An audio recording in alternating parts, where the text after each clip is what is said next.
بسم الله الرحمن الرحيم.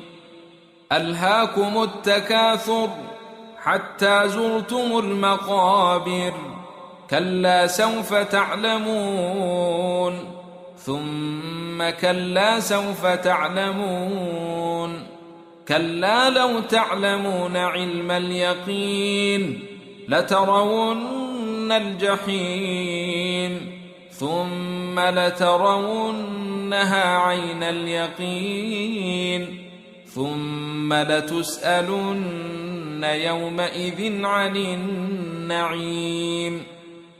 بسم الله الرحمن الرحيم. القارعة ما القارعة وما أدريك ما القارعة، يوم يكون الناس كالفراش المبثوث